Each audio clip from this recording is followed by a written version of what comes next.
Spacing. The spacing varies depending on the species, site quality, and objective of planting. Aspects to be considered in spacing.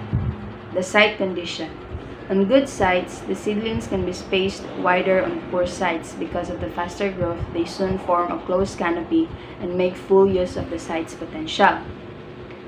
Planting at wide space on an adverse site, the trees would take a long time to form a close canopy and it does not utilize the site fully. The objective of the plantation. The objective of the plantation is for the production of good quality sawnwood, especially with coniferous species and other fast-growing species.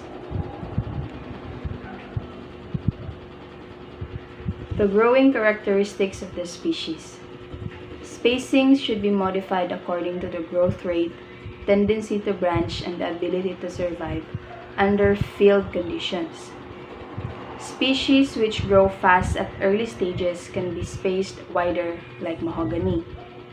Trees with a natural tendency to branch like Nara, Molavit, Teak, and Himani should be planted closely to induce formation of long cylindrical bolls and thinned out layer of timber of good quality is wanted. Market conditions. Where poles from thinning can be sold at a profit or at least at the cost of their removal. Close spacing has silvicultural advantages. Proper spacing for different uses. For agroforestry, space the shade trees wider apart to allow sunlight to pass through the trees. Fuel wood.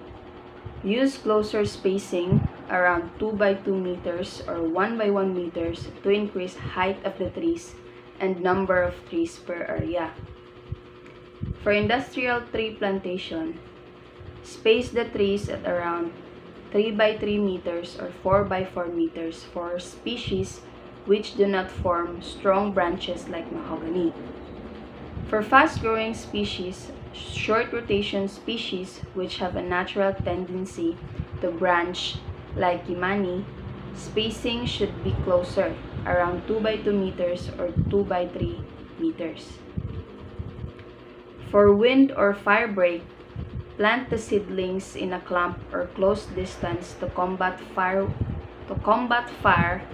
and maximize wind velocity. Spacing arrangement, spacing method. Square method of spacing. This kind of spacing is the most common. The total number of seedlings to be planted in a hectare is 10,000 square meters. Bases can be computed as follows. The rectangular method of spacing or line planting. Planting is done in lines. This method is applicable for planting in high kugun or talahid.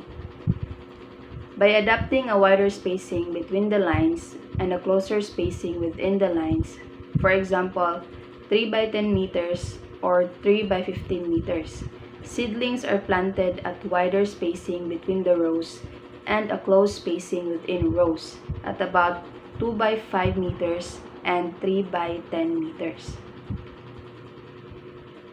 Equilateral spacing. Seedlings are planted in a triangular pattern with dimensions of 2.5 meters by 2.5 meters by 2.5 meters. Semi-regular spacing. Seedlings are planted in lines, but distances are freely adjusted in case of advanced growth. Irregular spacing. Seedlings are planted in varied patterns of small groups and individual trees. Site preparation. Complete or partial removal of vegetation is recommended for site preparation. For complete removal of vegetation, this includes shrubs and grasses. For partial removal of vegetation, only the areas to be planted are cleared. Under partial removal of vegetation, there are two methods, strip clearing and patch clearing. The strip clearing method is used in grassland planting by cutting the grasses and other vegetation. Cut 1 meter wide strips at 2 to 3 meters interval. Cut from center following the contour lines. Plant in the middle of the strip. Patch clearing. Use this for wide space planting. Clear spots or patches close to the ground where seedlings are to be planted. Patches must be 1 meter in diameter. Dispatching of planting stocks. Several months after potting, the seedlings in the nursery are ready for transport to the plantation. But before packing, we need to choose planting stocks that is high in quality and in good condition, because poor seedlings doesn't have the capacity to survive or overcome the hassle of transporting.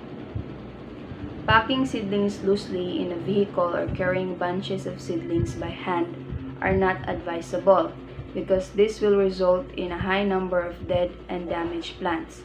So it is recommended to use planting box when transporting seedlings, and it should contain around 10 to 20 seedlings. If it is possible, dapat dili kayo kanang open ang vehicle na gamiton pag-transport, kay para dili ra kayo ma-stress ang seedling.